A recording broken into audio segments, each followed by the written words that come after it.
I feel a lot of people look at you as a good blueprint for how an entrepreneur should grow a business, especially in this country.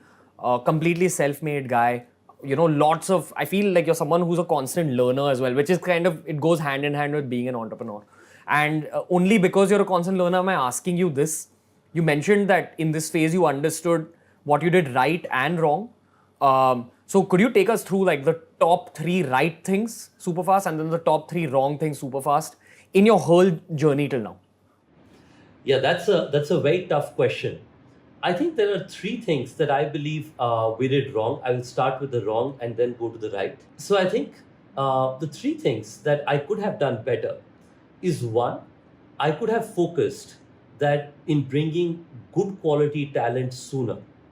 It took me 1.5 or 2 years to be able to make sure that I start bringing high quality talent into the business.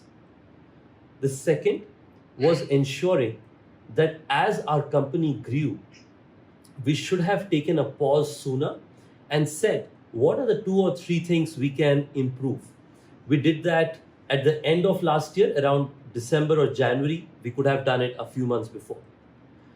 And the third one, what I believe we could have done better is make sure that as OYO grew worldwide, we could have said, we could have clarified about what are the key focus areas of our business, across various parts of the world, and ensure that not just the what, but the why is also communicated better. Now, coming to the part of what we did right. Before I begin that, because you talked about entrepreneurship and a lot of startups getting built, I believe this is the best time for people to build new companies. There is no better time than a crisis for companies to begin. I have read various news about people saying, don't start up now, there is a lot of risk, and so on and so forth. But it's critical to know that crisis के समय में सबसे बढ़िया companies बनती हैं. So the three learnings. Number one, naivety is good. So a lot of times where you'd be told that you got to be very smart, you got to learn about everything in the business. If I knew how hard building a company is, I would have probably never done that.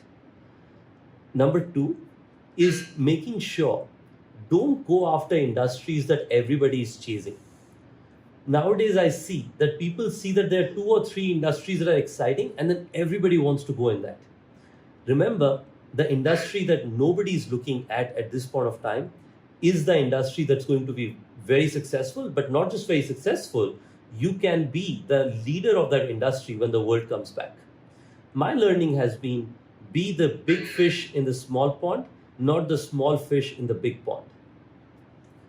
And third, and probably one of the things that I believe is going to help OYO survive this crisis is a great group of leaders I work with.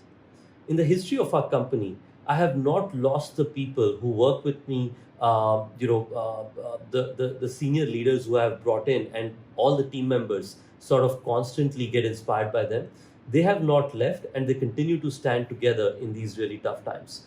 So I believe that that's the third thing, that is give respect to your colleagues who you work with, and if you let them do what they want to do, who are smart and who know their jobs, I think they will work a path to make sure that long term they're going to make you successful.